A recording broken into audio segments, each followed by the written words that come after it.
compared to what Hashirama said on the line. Welcome everyone, my name Neeraj and you're watching knee review point. अगर हम anime की बात करें तो anime में बहुत से लोगों की यही थिंकिंग रहती है कि एनिमे सिर्फ बच्चों के लिए है, लेकिन जो लोग एनिमे को बहुत क्लोजली फॉलो करते हैं उनको पता है कि एनिमे किस लेवल तक बनती है और किस लेवल तक वैल्यू रखती है। दूसरी ओर नारुतो, वन पीस और ड्रैगन बॉल जी मेरे अकॉर्डिंग 3 ऐसे एनिमे हैं जो कि गॉड के लिए कंसिडर होते हैं। और दूसरी ओर नारुतो में अगर हम बात करें, हमें ऐसे ऐसे सीक्वेंस और ऐसे ऐसे यूनिक एबिलिटी वाले शिनोबी और निंजा देखने के लिए मिले जो कि हमने कभी कंसिडर भी नहीं किए थे, जो कि हमारे बियॉन्ड इमेजिनेशन से आगे हमें सीन देखने के लिए उस नारुतो में मिले। अगर किसी ने नारुतो नहीं देखी वो अभी भी जाके नारुतो देख सकता है। तो आज की हम वीडियो में बात करेंगे नारुतो के कुछ ऐसे 10 फास्टेस्ट निंजा के बारे में जिन्होंने मतलब अपनी यूनिक एबिलिटीज के कारण इस तरह से रेपुटेशन हासिल की कि उनको गॉड के तौर पर शिनोबी के गॉड की तरह गिना गया। तो वीडियो में आगे बढ़ने से पहले क्रूकास्ट है, चैनल को जरूर सब्सक्राइब कर देना। तो चलिए शुरू करते हैं। इन पर रखना चाहूँगा मैं ओबितो उचिहा को। अगर हम ओबितो उचिहा की बात करें तो उसका चाइल्डहुड बहुत ही अच्छा था, लेकिन वाइट जुत्सु के उसके साथ अटैच होने के बाद, बॉडी पे अटैच होने के बाद उसके पास मांगेक्यू शरीनगन की बहुत ही अच्छी खासी एबिलिटी आ जाती है, जिससे वो अपने आप को टाइम स्पेस में किसी भी वक्त मिनट में आ जा सकता है। दूसरी ओर उस पर कोई भी अटैक, कोई भी हिडन जुत्सु, कोई भी अप्लाई नहीं होता। अगर हम ओबितो की सिंपल बात करें तो ओबितो मेरे अकॉर्डिंग बहुत ही अच्छा कैरेक्टर था जो माद्रा और वाइट जुत्सु के द्वारा बहुत ही ज़्यादा डिस्ट्रॉय कर दिया गया। आपके इसके बारे में क्या थॉट्स है, कमेंट सेक्शन खुला है, आप उसमें बता सकते हो। शिनोबी आता है, उसका नाम रखना चाहूँगा द थर्ड राइकागे। द थर्ड राइकागे की बात करते तो इनकी एंट्री हमें सिर्फ ग्रेट निंजा वॉर 4 में ही देखने के लिए मिली थी, नारुतो के फेस टू फेस के सामने। तो नारुतो को जब फेस टू फेस हुआ था तो उसने अपनी रासेन शुरिकन वहाँ पे यूज़ की थी, लेकिन उस पर कोई भी फर्क नहीं पड़ा। 3 टाइम बहुत ही अच्छे से राइकागे ने उसको डॉज किया था, लेकिन फिर भी किसी ना किसी तरह से नारुतो ने उनका वीक लिंक ढूंढ के यहाँ पर राइट साइड पे अटैक किया चेस्ट के पास, और किस तरह से राइकागे को सील किया गया। तो मेरे अकॉर्डिंग राइकागे एक ऐसा है जिसको मैं 9th नंबर पे रखना चाहूँगा शिनोबी के तौर पे। फास्ट पे रखना चाहूँगा द फोर्थ राइकागे को। द फोर्थ राइकागे की बात करें तो उसके पास इतने सेवरल ट्रांसफॉर्मेशन थे अपने लाइटनिंग चाक्रा के कारण, आप सोच भी नहीं सकते। और जब हमें फाइनली देखने के लिए मिलता है सास्के और द फोर्थ राइकागे का फेस ऑफ, जब सारे के सारे राइकागे की मीटिंग होती है अपने वर्ल्ड को लेकर वहाँ पर, तो यहाँ पर हमें ये देखने के लिए मिलता है कि वो सारे के सारे सास्के के मूव्स को बहुत ही अच्छे से डॉज कर सकता है, जिसके चक्कर में उसे अपनी लेफ्ट आर्म भी गंवानी पड़ती है, जिसपे उसने कुछ टूल रखा होता है जिससे वो चाक्रा एक्सट्रैक्ट करके सारी की सारी थिंग्स को डिस्ट्रॉय कर सकता है, मतलब अच्छे ओपिनियन से।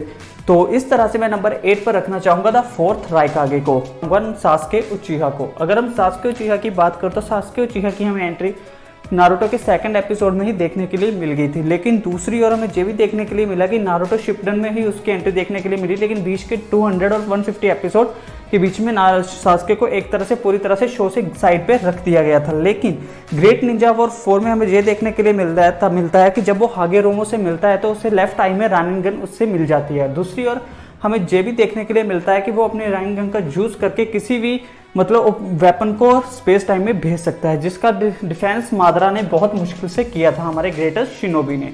तो मेरे अकॉर्डिंग नंबर 7 पे फास्टेस्ट शिनोबी आता है सास्के उचिहा। जो करेक्टर आता है वो मेरा खुद का फेवरेट करेक्टर है और करेक्टर का नाम था माइट गाय।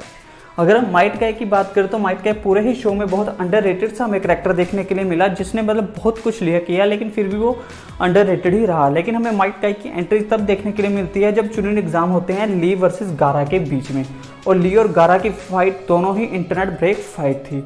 तभी हमें ये देखने के लिए मिलता है ग्रेट निंजा 4 में जब माद्रा फाइनली माइट गाय को स्ट्रॉन्गेस्ट शिनोबी डिक्लेयर करता है, क्योंकि हाशिरामा ही एक ऐसा शिनोबी होता है जिसने माद्रा को अभी तक पूरी तरह से डिस्ट्रॉय किया होता है। उसके बाद हमें गाय ही देखने के लिए मिलता है। गाय जब अपना 8th केज ओपन करता है, लेकिन उसके बाद वो एक तरह से उसकी बॉडी डेड हो जाती है, लेकिन फिर भी नारुतो के सेज मोड के द्वारा उसे बचाया जा सका। तो मेरे अकॉर्डिंग नंबर 6 पर जो शिनोबी आता है फास्टेस्ट, उसका नाम है माइट गाय। 5 पे सुशी उचिहा को। सुशी उचिहा मेरा खुद का फेवरेट करेक्टर है। मुझे नहीं पता उसको इतनी जल्दी मतलब क्यों डेथ मिल गई शो में, लेकिन मेरे अकॉर्डिंग ये बहुत ही अच्छा करेक्टर जिसको बहुत ही लंबे समय तक चलाया जा सकता था। सुशी उचिहा की बात करें तो उसके पास एक ऐसी एबिलिटी है जो अपनी शारिंगन और दोनों शारिंगन का यूज करके अपनी बॉडी को इतनी अच्छी से फ्लिकर कर सकता है कि वहां पर आपको कुछ भी उसका मतलब एक तरह से कुछ भी देखने के लिए नहीं मिलेगा, अनट्रेसेबल पूरी तरह से, जैसे वो उस जगह पर था ही नहीं कभी। तो मेरे अकॉर्डिंग नंबर 5 पर जो सबसे फास्टेस्ट शिनोबी आता है उसका नाम है सुशी उचिहा। सुशी उचिहा को आप तब बॉडी फ्लिकर से भी जानते होंगे अगर आपने नारुतो देख रखी है। 4 पे मैं रखना चाहूंगा माद्रा उचिहा।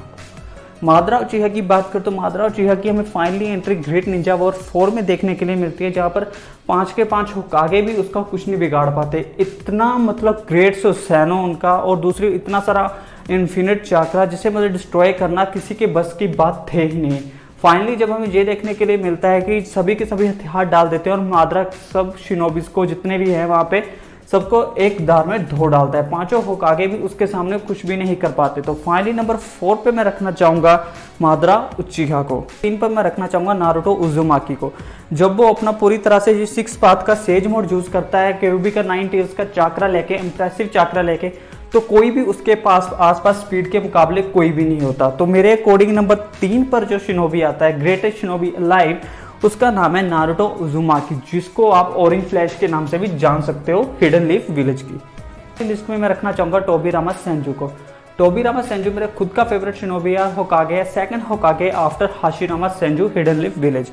मेरी अकॉर्डिंग फास्टेस्ट शिनोबी है, वो पावरफुल शिनोबी है हिस्ट्री के। और दूसरी हमें ये देखने के लिए मिलता है कि उनके अंडर वाटर भी इतनी ज़्यादा स्पीड है, ये भी आपको शो में देखने के लिए मिलेगा। और वो किसी को भी बहुत इजीली टेलीपोर्ट कर सकते हैं, लेकिन जेलो फ्लैश से ज़्यादा नहीं। अब जेलो फ्लैश कौन है वो आपको खुद के गेस करना होगा। तो मेरे अकॉर्डिंग सेकंड जो सबसे फास्टेस्ट शिनोबी था नारुतो का, उसका नाम है टोबिरामा सेंचू। तो फाइनली चाहूँगा हिडन लीफ विलेज की जेलो फ्लैश मिनातो नामिकाजे के। मिनातो नामिकाजे की बात करें, हमारे नारुतो के फादर देखने के लिए मिलते हैं, और दूसरी ओर उनके पास पहले से ही नेचुरल स्पीड थी और एबिलिटी, फिजिकल एबिलिटी थी, जो कि अपनी बॉडी फ्लिकर टेक्निक का बहुत ही इजीली यूज करके कहीं से भी टेलीपोर्ट करके जा सकते थे और किसी भी ओपोनेंट्स के अटैक को डॉज कर सकते थे। दूसरी ओर उन्होंने the flying thunder God technique को इतनी अच्छी से सरपास कर दिया था कि टोबिरामा भी उसके आसपास कभी भी नहीं पहुंच पाए। इसी के चलते उसका निकनेम पड़ा था the yellow flash of the hidden leaf village. तो मेरे अकॉर्डिंग नंबर 1 पर जो शिनोबी आता है उसका नाम है द जेलो फ्लैश मिनातो नामिकाजे। और से आप सबके लिए कुछ ऐसे टॉप 10 फास्टेस्ट शिनोबी जो कि हमें नारुतो में और नारुतो शिपुडन में देखने के लिए मिले। अगर आपको कोई डाउट है, कमेंट सेक्शन खुला है, आप उसमें बता सकते हो। आप अगर कोई शिनोबी रह गया हो तो मिलेंगे हमारी नेक्स्ट वीडियो में, तब तक के लिए बाय बाय।